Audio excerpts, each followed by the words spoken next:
Usted no contaba con ninguna dinastía. El que tuviera a alguien que lo cobijara, ¿sabes qué? Mira, aquí somos todos y te podemos apoyar. ¿Qué tan difícil fue para usted no pertenecer a algo así? Me entró el gusto por el sonido y nunca pensé que fuera a darme de comer el sonido, porque primero era hobby, no me da vergüenza, pues siempre fui pobre, era muy difícil tener un disco importado y lo que había lo tenías que presentar, no había de otra. ¿Algún día usted se quedó sin comer?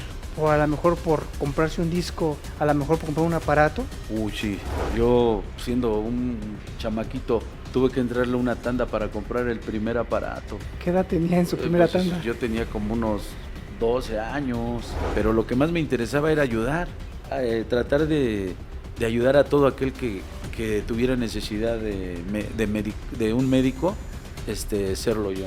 Pues, ¿qué crees que Amadeus me dijo que ya me veía mal, que ya tenía yo días así, ¿va? Que ya estaba yo muy presionado, que por eso me dio la parálisis. No me gustaría que ninguno de mis hijos ni mis nietos siguieran en esto que fue tan bonito. Es una historia que debe de terminarse. ¿Qué tal, mis amigos? Aquí está Richard TV de regreso y en esta ocasión venimos para todos ustedes pues, a llevarles este podcast, pues como siempre llevándole lo mejor del movimiento sonidero. Mi querido amigo Sonido Super Dengue, don Peter, don Pedro Pérez. Mi querido don Pedro, es que todo pues un gustazo estar con Richard TV y un gustazo estar con usted. De verdad, muchísimas gracias. Gracias, Richard. Gracias por darnos la oportunidad de estar con todo el público de Richard TV, infinitamente agradecidos con todo ese público que siempre nos recibe con los brazos abiertos. Fíjese, don Peter, esta plática que trae Richard TV es principalmente para conocer un poco más allá de don Peter, cómo llega al éxito con esfuerzo, con dedicación, con muchas cosas, porque yo sé que para usted ha sido pues difícil, ¿no? Porque no es fácil, la verdad, la vida de un sonido es difícil, don Peter. Pues, ¿qué te puedo decir? O sea, de los inicios, como ya les he platicado varias veces, que sí fue muy difícil. El comprar el primer aparato, el saber qué es lo que vas a ocupar, el empezar con un tornamesa que tenías que ver para las revoluciones y no poderlo adaptar a eso, pues era difícil. Y ya sobre el tiempo, pues nos va enseñando el camino de cómo hacer las cosas, y difícil, ¿no? Porque pues Super Dengue no depende de ninguna dinastía ni de nada, se tuvo que hacer solo, ¿no? Y sí fue muy difícil, pero fuimos aprendiendo y fuimos haciendo muchos logros con esfuerzos y con el aprendizaje que estos aparatitos nos dieron. Y ven, amigos de Richard TV, esos aparatos que los están viendo ustedes en la cámara, pues son aparatos con los cuales usted inició, son aparatos Pues, de esa época, ¿no? ¿O había son- antes de esa época? Son de esa época. Estos no son los que yo he ocupado, los tenemos ahí alzaditos, pero esto es un Garrard 88, un 65HF, son los aparatos de batalla de aquel entonces. El Garraf, que es el tocadiscos, ¿dónde los compraban ustedes? ¿Dónde los mandaban a modificar pues para que escuchara más lenta la canción? Estos se encontraban ahí en el centro. En el centro, en Uruguay, había una tienda muy grande en la cual se encontraban las bases de porcelana, los Radson, las bocinas de campo, las Altec Lansing, las JB Lansing. Este aparato es el que más se presta porque modificándolo, la polea la puedes bajar y subir. El bushing lo haces como un pinito, así le llamaban, un pinito, y él es el que nos da la oportunidad de ser más lento o más rápido Rápida la melodía. Este aparato bajaba hasta 78 revoluciones y hasta 16. Entonces se prestaba para que nosotros lo pudiéramos modificar, ¿no? Pero el problema es que primero pues no se sabía. Sí. El primer tocadiscos que yo tuve no se podía modificar y pues había que a veces agarrar el plato para que se oyera más lenta la melodía. Y así comienza la historia del pitch, de rebajar las melodías, de ponerlas al gusto de la gente. El entrar a la música, don Peter, para usted, ¿qué tan fácil fue? Como lo decía al principio de la entrevista, de que usted no contaba con ninguna dinastía. El que tuviera a alguien que lo cobijara, ¿sabes qué? Mira, aquí somos todos y te podemos apoyar. ¿Qué tan difícil fue para usted no pertenecer a algo así? Yo lo que veía que se daba mucho que tenías que pues tener relaciones, ¿no? Con todos los que andaban en el movimiento, y para mí era muy difícil. Yo casi siempre he sido muy apartado. Fui aprendiendo, me fue enseñando la vida que pues tenía yo que luchar contra la corriente, pudiera decirse, y hasta el momento siempre hemos tratado nosotros de brindar un espectáculo, de tratar de ser diferentes musicalmente hablando, audio, iluminación, de hacer las cosas para el gusto de la gente. ¿Cree que si usted hubiera estado en una dinastía, hubiera sido mucho más fácil o hubiera sido hasta mejor hasta perjudicial por la facilidad de haber crecido tan rápido? Yo creo que perjudicial porque, te digo, vengo de uno de los barrios más bajos donde tuve que enseñarme primero a trabajar, a tratar de salir adelante. Ya después de eso me entró el gusto por el sonido y nunca pensé que fuera a darme de comer el sonido porque primero era hobby. Por ejemplo, teníamos un tocadiscos ahí en la casa y yo cuando llegaban a comer, que vendíamos comida y eso, no, pues me gustaba poner mis discos y subirle y bajarle y eso. Y lo veo ahora de los niños y de todos los jovencitos que van entrando a este movimiento, que todos somos igual de locos. Vamos buscando la forma de que alguien voltee a verte. Eso es lo que me ha enseñado esto, que yo quería que alguien me volteara a ver, que alguien supiera que ahí estaba Pedro, ¿no? Y que estaba ahí poniendo y que volteara por lo menos a ver el tema que estaba yo ahí tratando de escuchar. Y era muy difícil, pero poco a poco te vas enseñando y te va enseñando la vida qué es lo que tienes que tocar o cosas así. Hay veces que también ha sido difícil poner una melodía, no creas que nada más es llegar y ya está la melodía y ya por arte de magia se va a hacer y no. Tiene que entrar en el gusto del público y ese don, pues Dios nos lo ha dado a varios. Es difícil el estar frente al micrófono y como lo digo, y no lo digo ahorita, sino anteriormente, ¿no? El decir, ¿sabes qué? Pues ya tengo el micrófono en la mano, ya tengo a lo mejor el poco equipo de audio, ahora sí voy a dar el primer paso. ¿Nunca se arrepintió de decir, bueno, ya estoy a punto y me regreso? ¿O siempre estuvo en ese momento de decir, vamos? Tenías que estar firme, aunque no supieras hablar, aunque te dieras risa tú mismo de las tonterías que pudiese decirse en ese momento, pero tenías que echarle, tenías que sacar adelante. Si ya estabas dentro, tenías que acabar la melodía. Aquí no podías rajarte, no podías echarte para atrás. ¿Había alguien que le decía, tú no vas a poder? Pues sí, es que sí hay sonidos más fuertes, sí. ¿Cómo se lo decían, don Peter? No me lo decían directamente, pero sí habían personas que tenían facilidad de tener la música y pues ellos podían entrar más rápido que tú. Y tú, pues como te he dicho, no me da vergüenza, pues siempre fui pobre, era muy difícil tener un disco importado, o eso yo me tenía que atener a lo que había.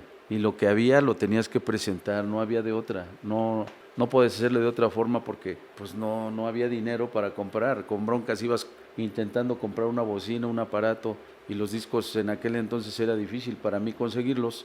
Algo que me gustó, que empecé a localizar mucha música que existía en el país.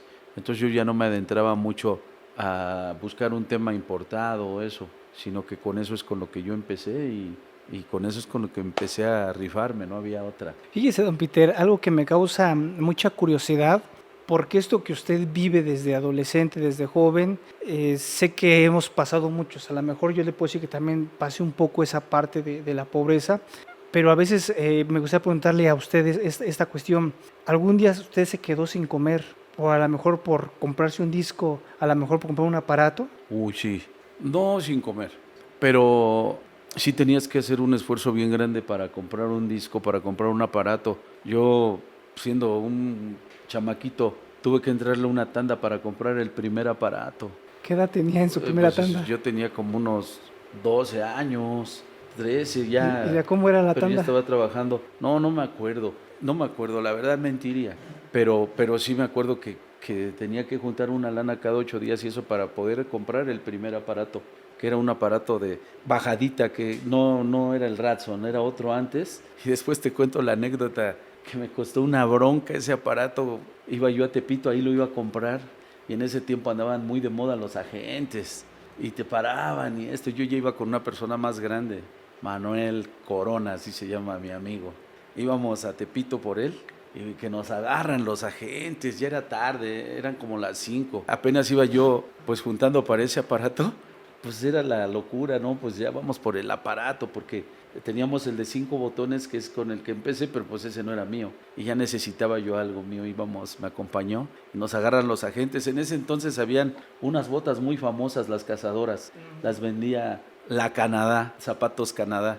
Y yo me había comprado unas botas de esas y dije, no, pues aquí me metí el dinero hasta las plantas. Pero era una bronca quitarse esas botas y nos agarran los agentes y nos dicen, ¿qué traen? No, pues nada. Si traen dinero y les encontramos, ahorita van a ver. Y ya, puta, decía yo en la torre. Primera ya mentí.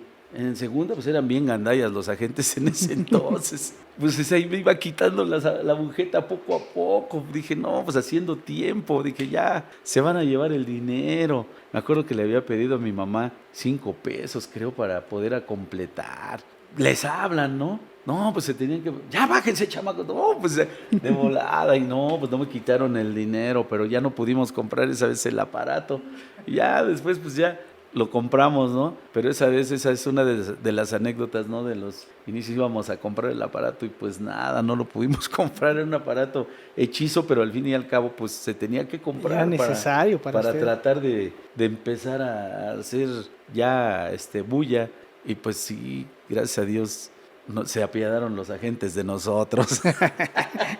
Y fíjese, don Peter, como lo platicábamos, lo difícil que fue para usted buscar una tanda, ¿no?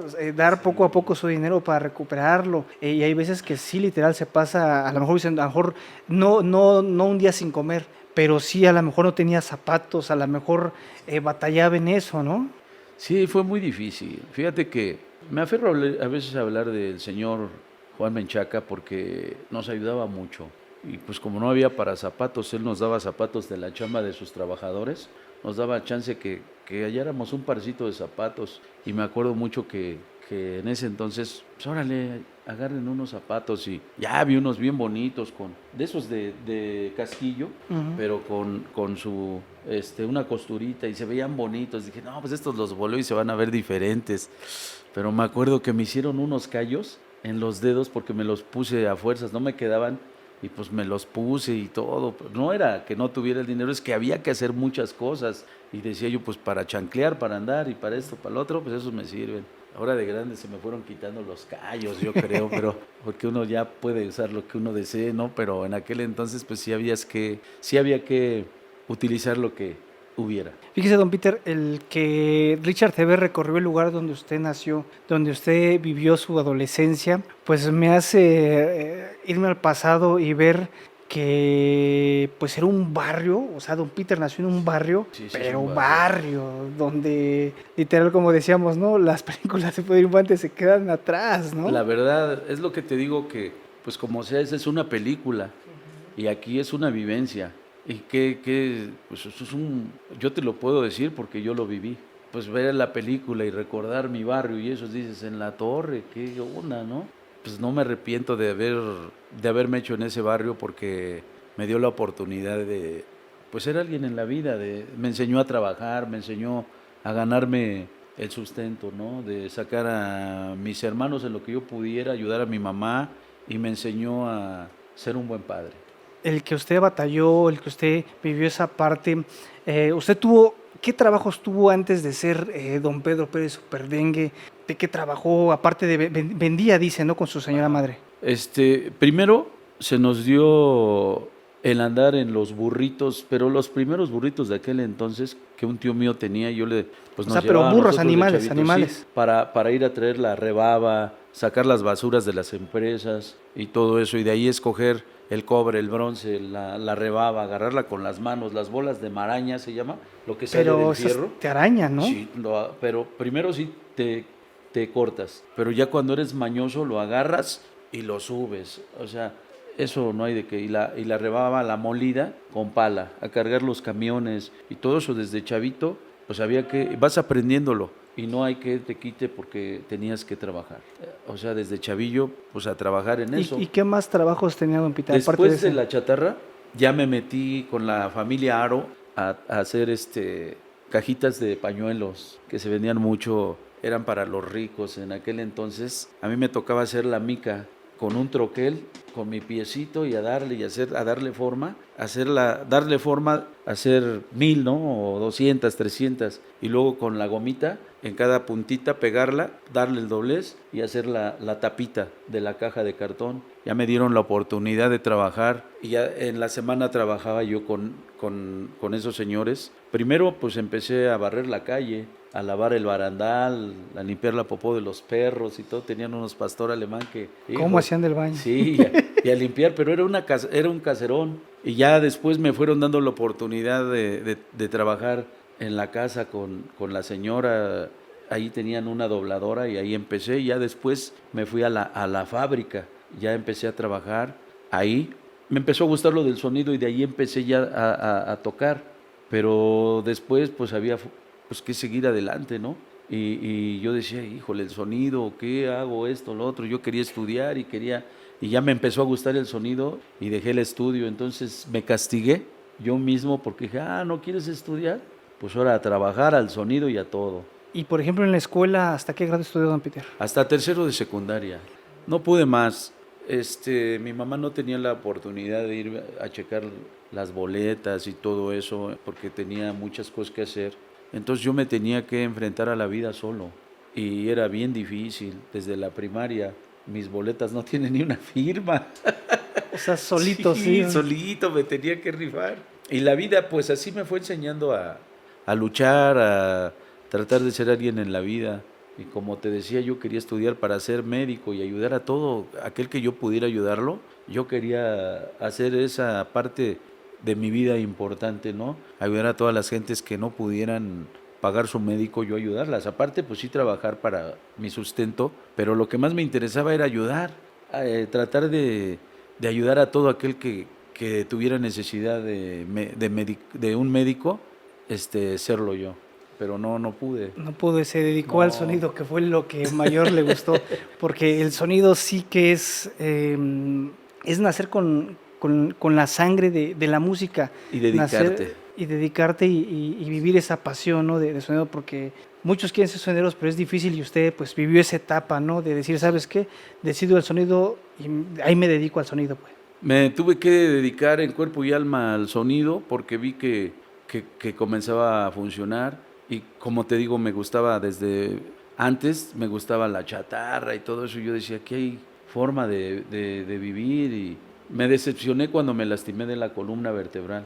Y dije, pues echarle al sonido. Entonces en el sonido me empezó a gustar el negocio. Comprar, vender aparatos, bocinas, unidades. Todo lo que podía yo lo compraba y luego lo vendía y vi que era negocio. Y de ahí me empecé a abrir camino. Pero siempre fui solo siempre.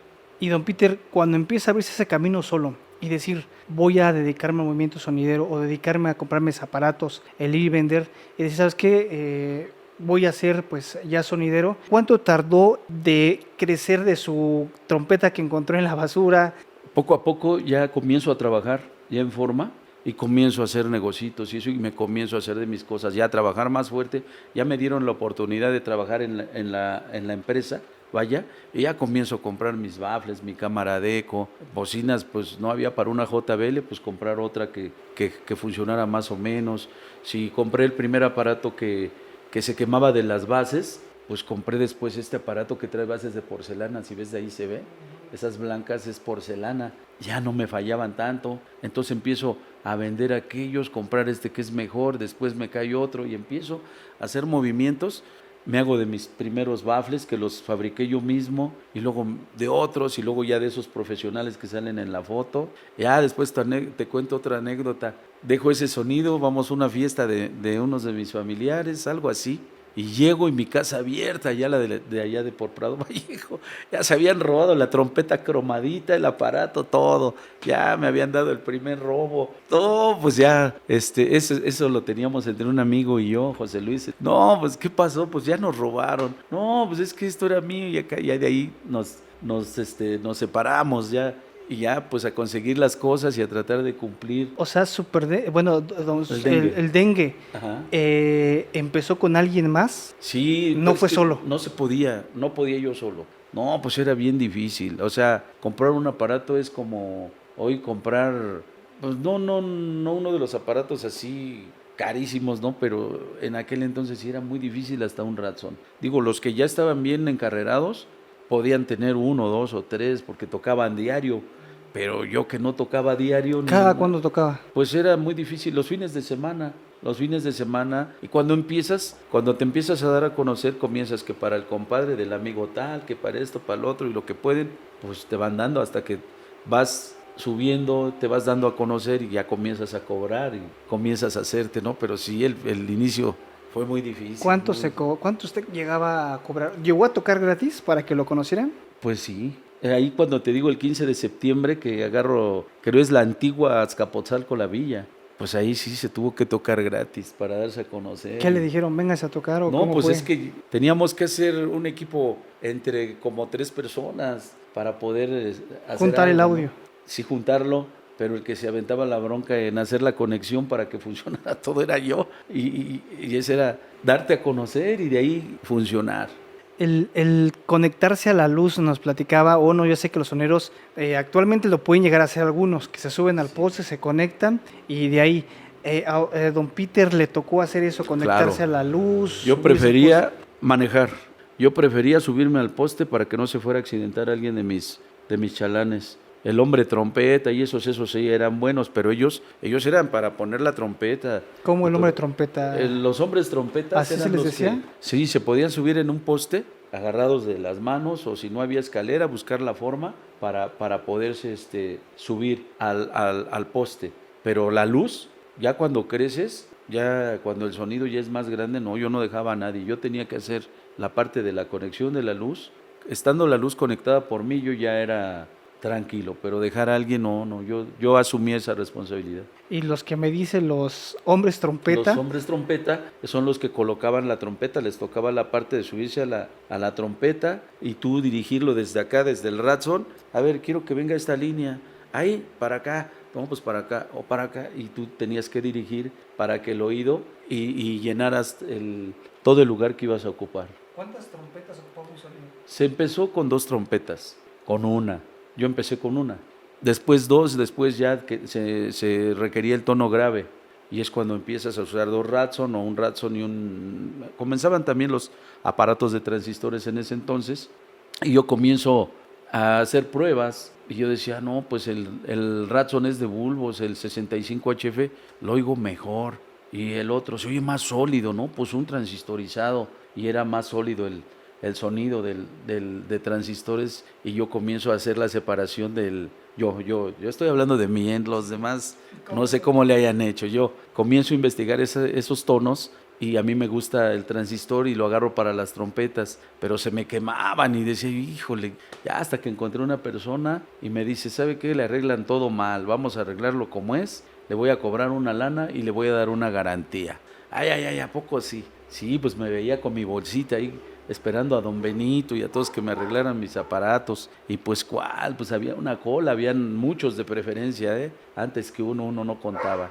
Entonces él me dice, ¿sabe qué? Pues vamos a hacer esto. Su aparato para empezar no sirve, trae bases de baquelita y deben de ser de porcelana. Oh, estamos mal, entonces váyase a comprarlas. Vaya al 14 ahí en el centro, ahí está una tienda de la Ratson, transistor excitador nuevo, transistores 40411 RCA, resistencias de 5 ohms a 5 watts, y va a ver que nunca le va a fallar de nuevo. Tanto tenía la necesidad de los aparatos que estuvieran bien que hasta me aprendí el transistor, me aprendí todo, que todo se me olvida. Y ya de ahí, pues, para mí fue un aliciente de que ya no iba yo a tener problemas. Aparte, fue un negocio para mí redondo, porque aprendí y empecé a vender el invento de los transistores y las resistencias, y a muchos ya dejó yo creo la mina que tenían otros, dejó un poco de existir, porque a muchos, oye, ¿por qué no se te queman y esto y lo otro? No, pues es que me enseñaron, arréglamelo, no seas gacho. Tanto así que, no me creas, pero llegó a venir hasta la changa a que le arreglara sus aparatos. O sea, me di a conocer tanto que la verdad les arreglé a muchos sus aparatos para que les funcionaran. Y pues así fuimos escalando muchos obstáculos, muchas cosas que hay que ir pasando en este bonito ambiente, negocio de los sonidos. A usted, como dijo, tuvo que aprenderlo por la necesidad, Sí. porque era bien difícil que alguien le enseñara. Y llegando a esta pregunta, ¿qué tanto se le negó el aprender, pero por parte del movimiento sonero, que ya sabes que yo sé el secreto de arreglarlo, o sabes que conectarlo así, y le dijeron, ¿sabes qué? Pues me hago el que no sé. ¿Qué tanto sufrió en esa parte de que le negaran la información? Muchos fueron buena onda. Los viejos, los sonidos viejos, muchos sí fueron muy buena gente conmigo. Pero el ambiente en el que yo me desenvolvía, como que un poquito de recelo había, no era fácil que te dijeran, ve con tal persona. A mí me tocó la suerte que este señor no tenía nada que ver con los que arreglaban. Entonces él me dijo, oye, es que veo que los roban y ustedes no entienden. Entonces le digo, ay, ¿a poco usted sí, muy acá? Dice, sí, y es el que te digo que me dijo, a ver, para empezar está mal esto, vaya, cómprelo. Ay, pero me dio la garantía de que si fallaban las cosas o no era lo que él me estaba diciendo, que me regresaba mi dinero. No, pues nunca regresé por mi dinero. Me ayudó mucho. Sí, aprendí muchas cosas. ¿Qué fue lo más difícil, don Peter, aprender? Una vez me decía algún compañero sonidero que a veces el que la bocina la ponían La polaridad. la polaridad, que era algo a lo mejor muy sencillo ahorita ya comprenderlo, pero antes era muy difícil. ¿Qué es eso, don Peter, para que el público sepa? El no meterte a los aparatos, el que siempre te conecten, el no aprender, el no investigar o explorar el amplificador o eso. Todos los aparatos, desde el Radson hasta los aparatos actuales, traen un diagrama. Y esos aparatos traían un diagrama, la ley de Ohm, traían el ohmeaje 4, 8, 16 ohms, traían cómo lo puedes manejar en serie, en paralelo y todo. Y entonces nosotros nunca nos fijábamos en eso. Y afortunadamente yo sí me fijé y el aparato trae su más, su menos, cómo lo puedes conectar desde una unidad o bocina hasta 4. Y el aparato te decía, incluso esos aparatitos, Radson traían un C70, algo así que es corriente directa, y con un transformador tú la podías estar a 10 cuadras, no tanto, ¿no? Pero sí, pues sí, fíjate que allá donde fuimos a Barrio Bajo estaba una empresa que era la que destruía todo, la que hacía todo, la chatarra, la fundía y de ahí salía varilla. Y tenían trompetas, haz de cuenta, desde esta calle hasta la otra, y se oían en la noche y todo, y eran con aparatos de estos, pero ocupaban un transformador en cada trompeta y podía llegar el voltaje hasta un montón de metros, ¿no? Y no, pues nosotros pues no lo investigábamos. Hasta poco a poco yo me fui dando cuenta de muchas cosas, ¿no? Aparte las unidades traían transformadores también, y si no las tenían, pues te vendían el transformador aparte para transformar las ondas sonoras desde allá, que se escucharan y no perdieran. Y todo eso lo fui aprendiendo de parte mía, y sí me empezaron a funcionar, tanto así que me pusieron en un tiempo el rey de la guacharaca. ¿Cuál fue el baile más importante de esa época para usted, don Peter? Fíjate que hubieron muchos. Una vez, ya cuando me empiezo a juntar ya con la banda, ¿no? Ya empiezo a salirle al Salón Colombia, a la Alborada, con mi compadre el Emigrante Latino y todos ellos. Él ya comienza a traer a más sonidos y comenzamos pues ya a competir. Entonces ya las cosas se te comienzan a complicar más y todo. Pero a mí me ayudaba mucho el investigar y ir aprendiendo desde el inicio que una unidad, si no traía su diafragma original o no estaba bien arreglada, pues no te iba a funcionar. Y yo todo eso pues ya lo había aprendido. Entonces yo les llevaba mucha ventaja, porque todos los diafragmas y eso, si yo podía, yo me los quedaba. O si no, pues los iba y los compraba. Y yo siempre investigando, ¿no? ¿Y por qué se oye más fuerte? A ver, pues destápala. No, pues esta ya está reparada. No funciona. Entonces ya los llevas con un 25, un 30% adelante de ventaja, ¿no? En una unidad, una bocina original y cosas así. Y pues todo eso me iba ayudando a tener ventaja. El aprender, el ir tratando de innovar, o por lo menos de tener las mejores cosas, me ayudaba mucho a competir con mis compañeros. Como lo dice don Peter, un sonido que a lo mejor usted mismo lo puede decir, que se adelantó hasta su época, porque ya estaba pensando más allá de lo que podría venir, ¿no? Para el movimiento sonidero. Si te fijas, fíjate, algo que me sorprende últimamente, esos baflecitos, sí los viste que tienen una salida arriba y una salida abajo, y luego otro tiene una salida, otra salida y otra salida. Tiene un cuadro donde va la bocina. Ahora en la actualidad, cuando vimos unos de los primeros bafles que yo tuve la oportunidad de verlos por dentro, los DAS, en un sistema aéreo, me doy cuenta que traen ese sistema, los graves, y digo, ay, estos cuates iban bien adelantados. Esos me los vendió un amigo que viajaba mucho, Sonido Fiesta, de la colonia Progar. Con poco a poco se los fui comprando y eso, porque yo quería ir actual. y sí son diferentes a los baffles que se ocupaban en aquel entonces. Creo que tenía la curiosidad de ir investigando de las cosas que se oyeran mejor. Me causó curiosidad lo que me platicó hace ratito don Peter, donde dice que una vez Ramón Rogosino La Changa vino a que le arreglara un aparato de estos. Sí, los Ratson. La Changa en aquel tiempo ya tenía ese nombre representativo, ya Sí, era grande entonces. Ya fue al último cuando él, ya íbamos para la era moderna de los pibis. Ya venía todo eso de los pibis y yo todavía le alcancé a arreglar unos miles, porque a él se le iban, obviamente él trabajaba a diario, pues se le iban más seguido. Pero con la resistencia de 5 ohms, con esa resistencia, haz de cuenta que se desconectaba, no se quemaba el transistor, se desconectaba, entonces tenía la oportunidad de conectarla de nuevo y que siguiera la tocada, siguiera trabajando. Y eso nos ayudó mucho a varios. ¿Usted ya trabajaba o ya llegaba a trabajar eventos así también con Ramón, o sea, en el cual usted llevaba su equipo? Sí, ya éramos amigos, yo creo que una o dos en el Colombia o así, ya él estaba bien y ya iban para afuera estos aparatitos, pero todavía le alcancé, como él era fue uno de los últimos que su Ratson anduvo trayendo todavía, todavía tuvimos el chance de ahí, de arreglárselos. Sí, tenía un chalán que era muy buen amigo mío, en paz descanse el amigo Pitín.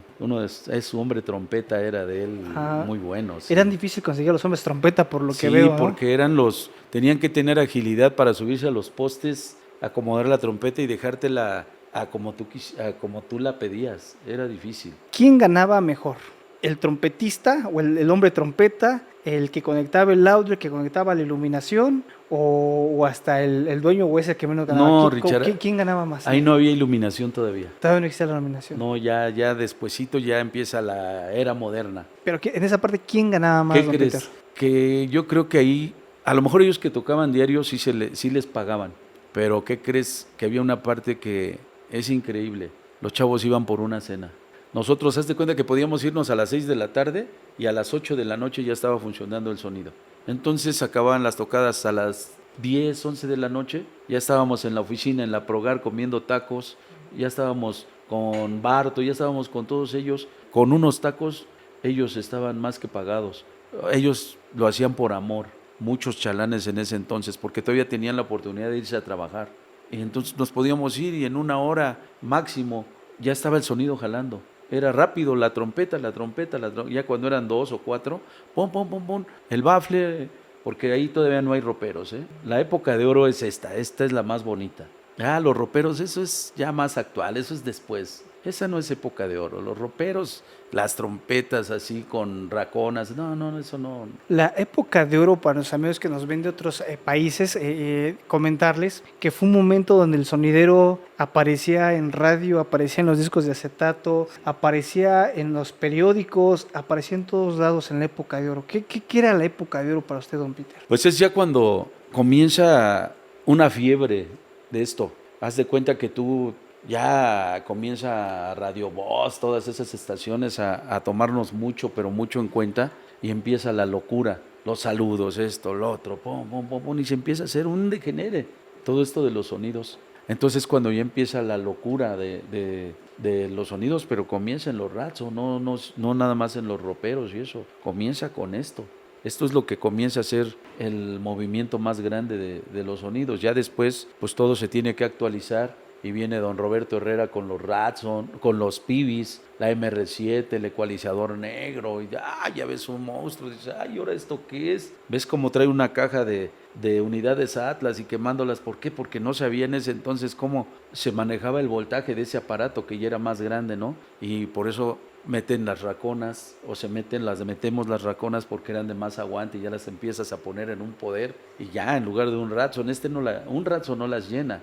Entonces necesitaba un aparato más grande y las unidades que se ocupan para estas son de 30 a 60 watts. No se podía manejar estas unidades que eran tan pequeñas en esos aparatos que eran tan grandes. ¿Le tocó a don Pedro Pérez salir en las portadas de los mejores discos de acetato? ¿Le tocó ese momento donde usted lo requería, don Peter?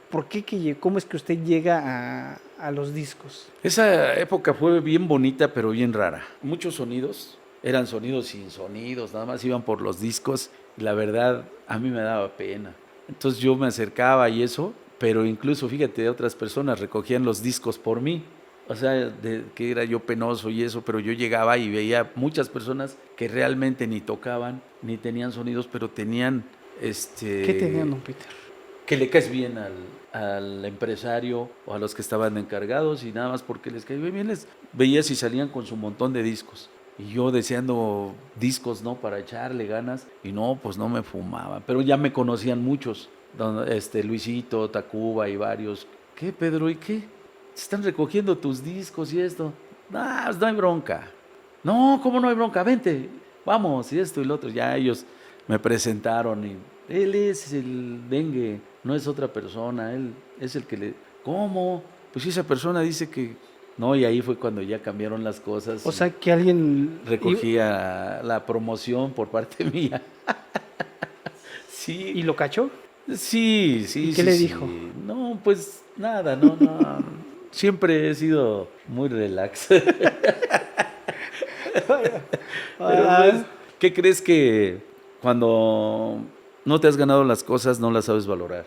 Pero yo te puedo enseñar todos esos discos y la mayoría de donde yo salí los tengo. ¿En cuántos discos salió que usted sepa? Pues sí he salido como en unos, entre compactos y discos de acetato, en unos 20, 25, ¿no?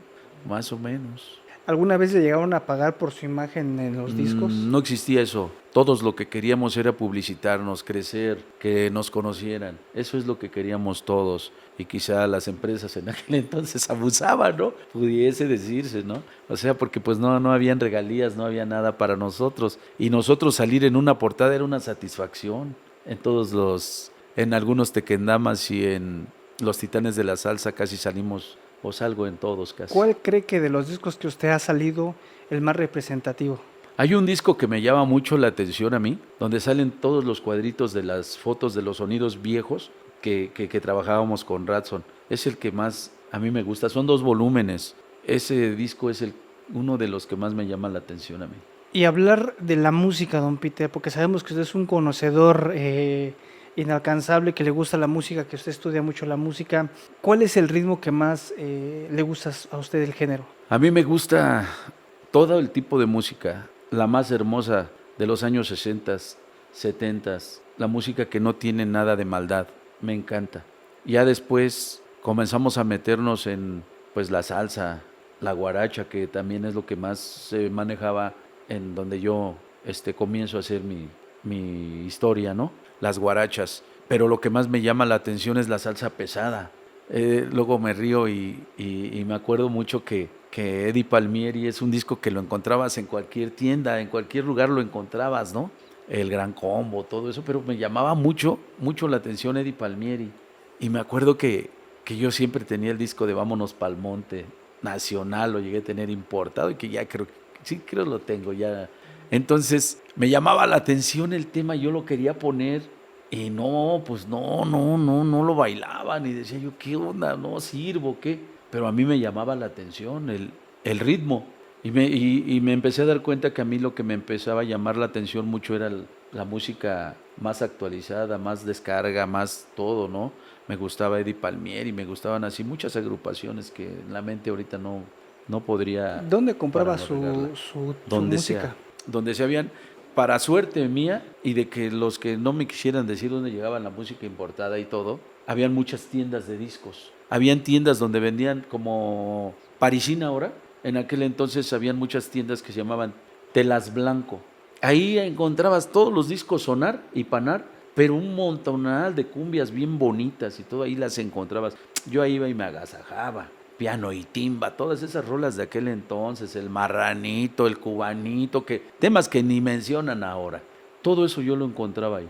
Y para mí era fácil, pero ya cuando empecé a querer música más actual y eso, habían unos mercados de discos en el centro, en Tepito, en las afueras, pero ahí por el cine Mariscala, todo eso, habían unas tiendas gigantescas de discos y ahí ya llegaba la música más actual, la salsa, muchos temas ya llegaban ahí en ese entonces. pues yo no le sufría mucho porque pues siempre me gustaba andar ahí buscando y ahí es donde empecé a encontrar mis primeros discos importados. Sé que en la historia del movimiento sonidero, don Peter, que hay muchos compañeros sonideros que viajan a otros países para conseguir la música. ¿Usted alguna vez viajó a otro país a conseguir música? No, Y no le no. gustaría, bueno, nunca le llamó la atención llegar a otro país para comprar música. Pues sí, hubiera querido. He querido ir a Colombia, a varios lados. Quería ir a Cuba, pero pues ya no hay mucha música. Y afortunadamente, ¿qué crees? Que pues había mucha música aquí. La tenía yo que obtener por la necesidad de que no había dinero a veces para tantos discos importados. Me ponía a buscar y había mucha música aquí de que ya había llegado a México, ya había sido grabada y la podías obtener. Y así me la tenía que llevar con lo que había aquí. Buscando música aquí en México, que era lo más fácil, ¿no? Y a lo mejor hasta ahorrar dinero, porque como dice, a lo mejor ya estaban las empresas que llegaban y repartían la música y pues era rápido comprarla y conseguirla y hasta barata, ¿no? Porque muchos me han dicho que a veces comprar música es caro, ¿no? A veces pagabas cantidades enormes por un disco, cuando en realidad a lo mejor usted no tuvo que pagar eso y ahorrarse a lo mejor esa cantidad de dinero. Pues hay muchos discos que sí los compré importados ya después y muchos discos que tengo que cuestan mucho dinero y no los tuve que pagar caros. Afortunadamente tuvimos la oportunidad de comprarlos y nunca se pensó que fueran a costar tan caros porque es el gusto de uno y nosotros los seleccionamos. Y ahí están los discos de acetato. O sea, no tengo muchos, pero los que tengo son discos que cuestan una lana y ¿por qué los tengo? Te voy a platicar una historia así rápida. Una vez viniendo ya muy actual, muy para acá. Llegamos ahí con mi compadre Sonorama, que era su aniversario. Esa vez iba Sonorámico, Sonorama, y no me acuerdo quién más, pero entre esos me invitó él.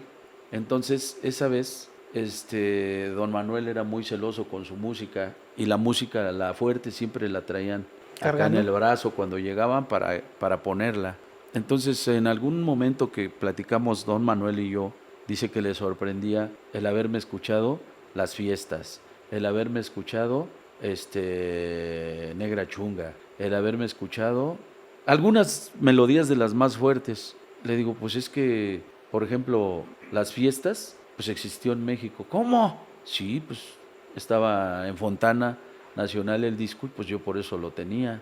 No lo tenía, o sea, y tuvimos una plática bonita, ¿no? Porque él se sorprendió de muchas rolas. No te puedo decir ahorita, Richard, porque es mentir, ¿no? O sea, no me acuerdo. Pero muchas rolas de las que yo puse, él las llevaba, eran de sus temas fuertes que llevaba para ese día y se sorprendía que porque yo se las había puesto.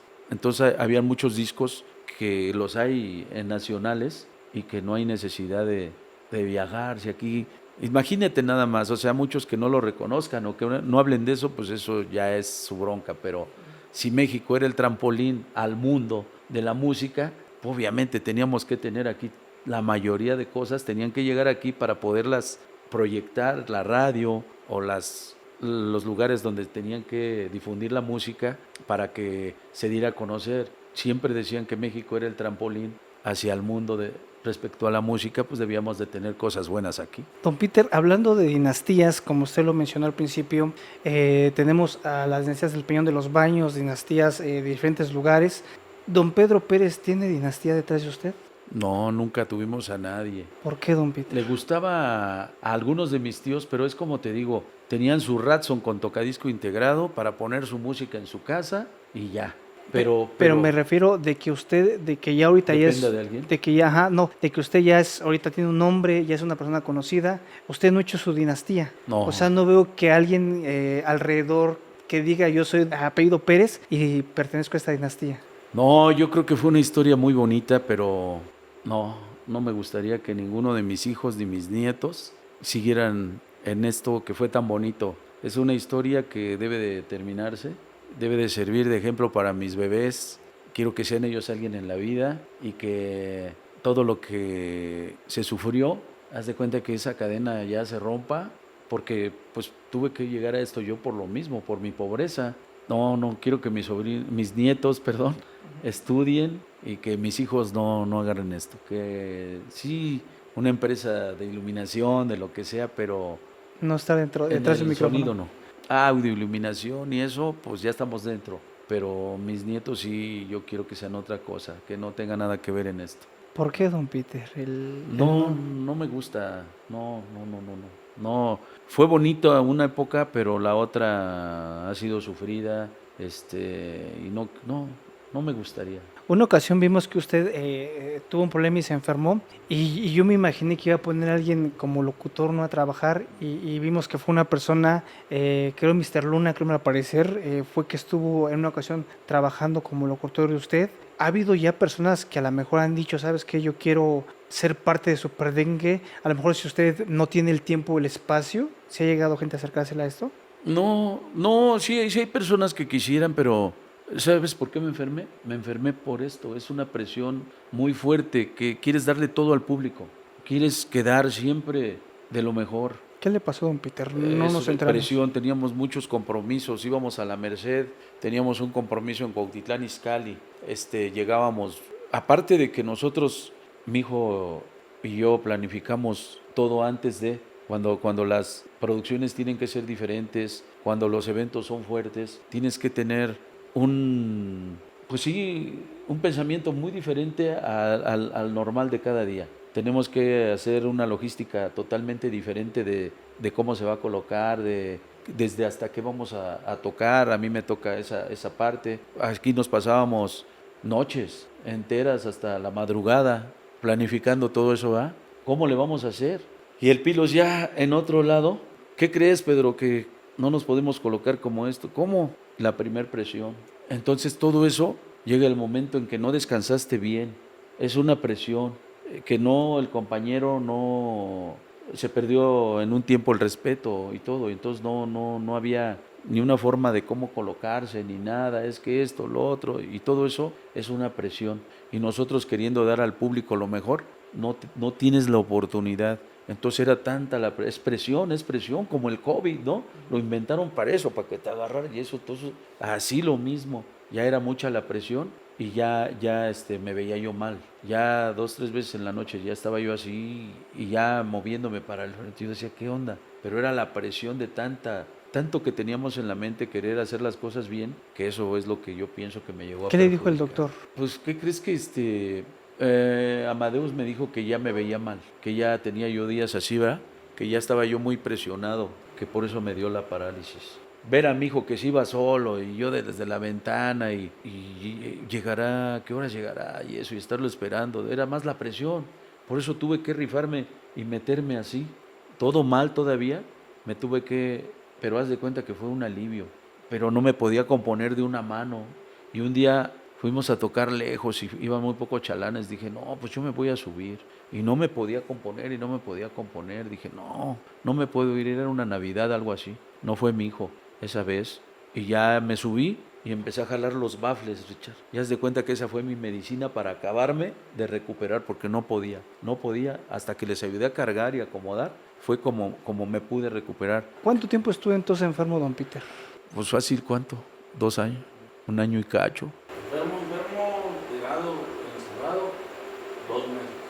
2 meses encerrado Ajá, pero la recuperación. En cama, por así decirlo. en cama, literal, así. Rehabilitaciones y casi 2 meses. Pero de enfermedad, por casi 2 años. 2 años de enfermedad, don Peter. Entonces, imagínate, ya vivimos eso, ya, ahí muere. Entonces no me gustaría ver a mi hijo, a uno de mis hijos o uno de mis descendientes en... Pasar por la misma situación. No, ya no. Y fíjese, don Peter, yo tengo una pregunta, desde hace mucho que se la quiero hacer. Hay un día en el cual se reúnen muchos sonideros en la Ciudad de México, en la peregrinación sonidera. Hemos visto desfilar a muchísimos sonideros, pero nunca hemos visto a don Peter en esa peregrinación sonidera. ¿Por qué, don Peter? Sí he ido, Se ha ido a la base. sí he cargado a la Virgen y eso sí he ido. Oh, ya. Soy cristiano, respeto lo de todos y sí he ido. He compartido con mis compañeros, cargar, llegar hasta la basílica y todo, sí he ido.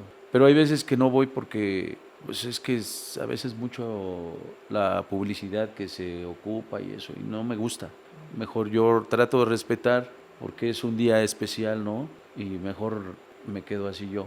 Algo que también me gustaría comentar, don Peter, que usted ha sido una persona que apoya a muchas páginas y entre ellas yo quiero pues mencionar alguna especial, que es a la de Chabeli Juárez, que en aquel tiempo pues tenía otra empresa en la cual ella trabajaba y fue un día donde usted y yo nos conocimos y usted fue en esa ocasión, ¿no? Y le pidieron el apoyo y fue uno de los pocos de los que tenían mucha trayectoria a ir a ese lugar, porque fueron muchas las invitaciones y pocos fueron. En ese momento usted siempre ha apoyado al compañero, eso es lo que he notado con usted, don Peter. Sí, pues tratamos siempre de estar en todo, aparte de que Chabeli es una personita que ha sido muy respetuosa, muy linda, y yo también la veía pues trabajar a cambio de nada. Entonces, cuando ves una persona así, debes de apoyarla. Un día él me platicó y le pedimos al público que Chabeli se queda en el baile y se van todos. Y ya no encontraba transporte para su casa porque pues era hasta Toluca. Y le dijo, ¿sabe qué le dijo, don Peter? A ver, usted platíquenos, a ver si fue la historia como me la contó. No, pues es que no se podía quedar allá. Y nos la trajimos. ¿Qué le dijo, don Peter? Que contaba con nosotros y que nosotros le podíamos echar un rey para acá. No se podía quedar. O sea, no era nada más llegar y la veíamos que andaba para arriba y para abajo, casi queriendo hacer crecer su página y todo, y pues son parte de lo que ella tenía que pasar en ese entonces, ¿no? Y pues si veníamos para acá nosotros, ¿por qué no le íbamos a apoyar o traernos? La parte de que era linda, era muy, muy, muy, muy metida en su proyecto. Pues así es, querido don Peter, pues yo le agradezco muchísimo, de verdad le doy la mano con mucho cariño y aprecio, por ser una persona que siempre ha apoyado a Richard TV en sus proyectos, y en esta ocasión que tenemos esto, igual un agradecimiento para Eric que está, pues nos prestó todo el escenario, muchísimas gracias amigo, ya saben próximamente grandes sorpresas con él. Algo más para despedirse del público, nos está viendo de toda la República Mexicana Pues y a Estados Unidos y todo el mundo literal. Nada más hay que apoyar el movimiento, sé que han habido muchos cambios, pero al fin y al cabo todo sigue. Hay que echarle muchas ganas. Apoyen a Richard, a Chabeli, la secretaria de cabecera de Richard. Y sus bebés. Un saludo especial. El chamaco de nalgadas donde quiera que esté, que es dengue maniático de Coraza. Un saludo especial al Mediometro y a toda la gente de Richard TV. Bendiciones a todo el público amante de los sonidos en México y en el mundo entero. Dios los bendiga. Ya saben que siempre tratamos de dar lo mejor y si algún día les hemos fallado, una disculpa, siempre trataremos de dar lo mejor porque para nosotros lo más importante son todos ustedes, nuestro público que siempre nos apoya. Gracias Richard, gracias Chabeli, gracias a todos, Dios los bendiga. Ahí están mis amigos, pues ya saben, suscríbanse al canal, dejen su comentario a quién quieren que vayamos a entrevistar y como dice don amigo Super Dengue, Richard TV, Super Dengue es otra cosa y Richard TV haciendo la diferencia. Vámonos, Rica.